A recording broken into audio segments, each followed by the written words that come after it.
Les démons étaient autrefois des anges, qui ont choisi de suivre Satan dans sa rébellion contre Dieu. Ils ont été chassés du ciel par Dieu et sont donc devenus des anges déchus. Et il fut précipité, le grand dragon, le serpent ancien, appelé le diable et Satan, celui qui séduit toute la terre, et ses anges furent précipités avec lui. Dans Apocalypse 12 verset 4, on apprend que Satan a été expulsé du ciel avec un tiers de ses anges. Une véritable armée de démons erre donc aujourd'hui sur terre dans le seul but de tourmenter les hommes. À la fin des temps, ils seront jetés avec leur maître Satan, dans les temps de feu, où des souffrances éternelles les attendent. Nous connaissons grâce à la Bible, les noms d'une dizaine de puissants démons, qui sont les lieutenants de Satan. Qui sont-ils et quels sont leurs pouvoirs? C'est ce que nous allons voir maintenant. Abaddon, le destructeur. Dans Apocalypse au chapitre 9, on apprend que ce démon est appelé l'ange de l'abîme. L'abîme est un lieu où sont enfermés les démons les plus dangereux. Ces mêmes démons s'étaient reproduits avec des femmes, à l'époque de Noé. Ces femmes avaient alors donné naissance à une race de géants appelés les Néphilim, sorte d'hybrides mi-homme-mi-démon. La plupart sont morts lors du déluge. À la fin des temps, les anges de l'abîme seront libérés pour tourmenter les hommes, mais l'ordre leur sera donné de ne pas les tuer. Les hommes ainsi torturés dans leur chair et dans leur esprit souhaiteront se suicider, mais ils ne pourront pas. En ces jours-là, les hommes chercheront la mort, et ils ne la trouveront pas. Ils désireront mourir, et la mort fuira loin d'eux. Abaddon est le chef de ces êtres cruels. C'est lui qui ordonnera à ces démons d'infliger toutes sortes de souffrances aux hommes. Le sadisme du roi de l'abîme est donc sans limite. Azazel, le puissant. D'après les anciens cananéens, Azazel est un démon, qui habite dans le désert. Son nom signifie Dieu a rendu fort. Il semble donc qu'il appartenait autrefois à une classe supérieure d'anges, peut-être était-il un chérubin comme Satan ou bien un archange. Dans Lévitique au chapitre 16, Dieu ordonne à Israël de charger tous leurs péchés sur un bouc et de l'envoyer loin dans le désert, là où se trouve le démon Azazel. Symboliquement, cela signifie que les péchés doivent être chassés loin de la présence de Dieu, parce qu'ils appartiennent au démon, le mal. C'est de là que viendra l'expression du bouc émissaire. Selon le livre d'Enoch, qui est un livre non reconnu par les Juifs, ni par de nombreux chrétiens, Azazel apprit aux hommes à fabriquer des armes, des boucliers, des cuirasses. Il leur montra le travail des métaux nobles, pour ciseler les bracelets et les parures. Puis il leur enseigna l'art de confectionner le fer des paupières, et les teintures, puis à tailler toutes les sortes de pierres précieuses. Ce savoir venant d'un démon impur fit tomber les hommes dans la débauche. Azazel serait aussi le premier porte-drapeau des armées infernales. Baal et Astarté, le couple aux 1000 perversions. Baal, dont le nom signifie maître ou seigneur, était dans le panthéon cananéen le maître des orages, qui assurait les pluies nécessaires aux récoltes. Il était souvent associé à sa sœur et épouse Astarté, déesse de la fécondité et de la guerre. Ce duo maléfique et redoutable était parvenu à plusieurs reprises à faire oublier Dieu dans le cœur des Hébreux. Ces deux démons étaient censés assurer la fertilité du sol, des bêtes et des hommes, en réponse à des rites, comme la prostitution sacrée dans les sanctuaires, l'homosexualité, l'automutilation, voire même des sacrifices humains. La puissance de ces faux dieux est tout de même limitée, comme le prouve le passage de l'Ancien Testament, dans 1 Roi 18, où Élie défie les prophètes de Baal. Le démon, incapable d'allumer un simple feu de bois, est alors humilié par le seul et vrai Dieu, l'Éternel. Belphégor, l'Ideux. Dans la Bible, ce démon était vénéré par les Moabites. Son nom signifie « le Baal de Péor ». Cette divinité démoniaque doit donc être associée à Baal, un autre démon très connu. Dans Nombre 25, on apprend qu'un grand nombre d'Hébreux, séduits par les filles de Moab, rendirent un culte à Belphégor. Ils furent sévèrement punis par Dieu.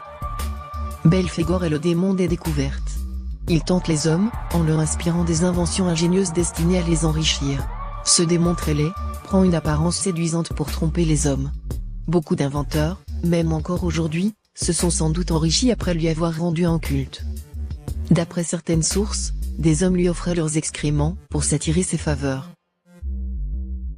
Jézabel, la séductrice. Dans l'Ancien Testament, Jézabel était la femme du roi Achab. Elle encourageait le roi hébreu et son peuple à adorer Baal et Astarté. Jézabel tua les prophètes de l'Éternel, ainsi que tous ceux qui osaient s'opposer à elle. Pour la punir, Dieu la condamna à une mort terrible. On la jeta par une des fenêtres du palais, et son cadavre fut dévoré par les chiens. On retrouve cette Jézabel dans le Nouveau Testament, et plus précisément dans Apocalypse 2 verset 20. Jézabel y est décrite comme une fausse prophétesse, qui donne de mauvais enseignements, et séduit les chrétiens pour les faire tomber dans la fornication. Comme dans l'Ancien Testament, elle pousse les croyants à rendre des cultes aux idoles, c'est-à-dire aux démons. Le démon qui a possédé la Jézabel de l'Ancien Testament, est donc identique à celui qui a poussé la fausse prophétesse à faire adorer de faux dieux aux chrétiens. Cet esprit vicieux possède donc les femmes afin qu'elles séduisent les enfants de Dieu. Mammon, le Cupide. Son nom a plusieurs origines. En araméen, il signifie riche, en hébreu, il est rapproché de Matmon, qui signifie trésor ou argent. Dans la langue phénicienne, Mammon signifie bénéfice. Dans le Nouveau Testament, Mammon représente la possession matérielle. Ce démon séduit les hommes par les nombreux vices liés à l'argent. Dans Matthieu chapitre 6 verset 24, Jésus déclare, « Nul ne peut servir deux maîtres. Car, ou il haïra l'un, et aimera l'autre, ou il s'attachera à l'un, et méprisera l'autre. Vous ne pouvez servir Dieu et Mammon. » Dans notre monde moderne, on voit bien que Mammon séduit encore beaucoup les hommes. La majorité des gens préfèrent les richesses matérielles aux richesses spirituelles. Pour le monde, réussir sa vie cela veut dire avoir une belle maison et une belle voiture. Vivre dans la sainteté pour plaire à Dieu est devenu une aberration. L'argent, et donc Mammon, a remplacé Dieu dans le cœur des hommes. Moloch, le sanglant. Moloch est le démon des sacrifices humains, et en particulier ceux des enfants. Son nom signifie d'ailleurs sacrifice. On apprend dans la Bible que les Ammonites, une ethnie cananéenne, sacrifiaient leurs premiers-nés en les jetant dans un brasier, pour s'attirer les faveurs de Moloch. Cet horrible démon adore faire du mal aux enfants, car il symbolise l'innocence. En effet, les enfants, qui n'ont pas encore péché volontairement, sont les êtres qui se rapprochent le plus de la pureté de Dieu. En s'attaquant aux enfants, ce démon sait qu'il attriste Dieu. De plus, il prend un énorme plaisir à voir pleurer les mères, à qui on arrache les enfants pour les sacrifier. Aujourd'hui, de nombreuses sectes sataniques rendent un culte à Moloch en sacrifiant des enfants. Le Bohemian Club est l'une de ces sectes, elle réunit chaque année à l'abri des regards de grands hommes d'affaires, ainsi que des politiques, américains pour la plupart. Mais le plus grand sacrifice d'enfants reste aujourd'hui l'avortement. Chaque année, environ 50 millions d'enfants sont tués à cause de cette pratique barbare. Moloch n'a donc jamais été aussi puissant qu'aujourd'hui. Hadès, l'infernal. Hadès est un démon célèbre qui se fait passer pour un dieu dans la mythologie grecque et romaine. Il est le maître des profondeurs souterraines et des enfers. Dans la Bible, le mot enfer est parfois traduit par séjour des morts, l'équivalent hébreu de Sheol. Les Grecs avaient l'habitude de décrire l'enfer comme étant un lieu aux portes solidement closes. En effet, Juifs, Grecs et Romains avaient conscience que les portes closes de l'enfer ne laissaient personne sortir du royaume de la mort. Tous les impies, et même les croyants d'avant Jésus-Christ, étaient retenus par Hadès. Toutefois, les croyants allaient dans une partie de l'enfer que les Juifs appelaient « Sein d'Abraham », où ils ne subissaient pas les tourments infligés aux impies. Lorsque Jésus-Christ est mort, il est descendu dans les régions inférieures de la terre, pour vaincre Hadès et prendre les clés de son royaume, c'est-à-dire les clés du séjour des morts, afin de libérer les captifs pieux. Depuis, tous les croyants lorsqu'ils meurent vont directement au ciel puisqu'ils sont lavés de leurs péchés par la foi en Jésus-Christ. Hadès ne peut plus rien contre eux s'ils restent fidèles au Seigneur. Au jugement dernier, Hadès sera jeté avec la mort, dans les temps de feu et de soufre. La mort, le quatrième cavalier. Ce démon est le fidèle allié d'Hadès, le maître des enfers. En effet, ces deux démons travaillent ensemble pour terroriser tous ceux qui n'ont pas Jésus-Christ dans leur cœur. La mort frappe les hommes, tandis qu'Hadès récupère les âmes pour les emprisonner dans le séjour des morts. Après avoir vaincu Hadès, et s'être emparé des clés de son royaume, Jésus-Christ a aussi vaincu la mort en ressuscitant. Depuis ce jour, tous ceux qui croient en Jésus-Christ ne craignent, ni Hadès, ni la mort, car ils ne peuvent plus s'emparer de leurs âmes. Durant la tribulation de la fin des temps, la mort, bien aidée par Hadès, tuera le quart des hommes, cela représente environ 2 milliards de personnes.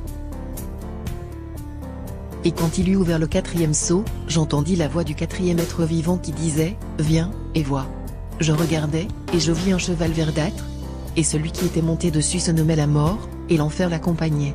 Il leur fut donné le pouvoir sur le quart de la terre pour tuer par l'épée, par la famine, par la mortalité, et par les bêtes sauvages de la terre. La mort sera le dernier démon anéanti par Dieu, c'est ce que nous voyons dans Corinthiens chapitre 15 verset 26, le dernier ennemi qui sera détruit, c'est la mort. Satan a donc sous son commandement des millions, voire des milliards de démons, dont certains sont extrêmement puissants. Mais leurs pouvoirs ne sont rien comparés à la toute-puissance de Jésus-Christ. En donnant leur vie à Jésus-Christ, les hommes peuvent eux aussi vaincre et soumettre ces forces maléfiques.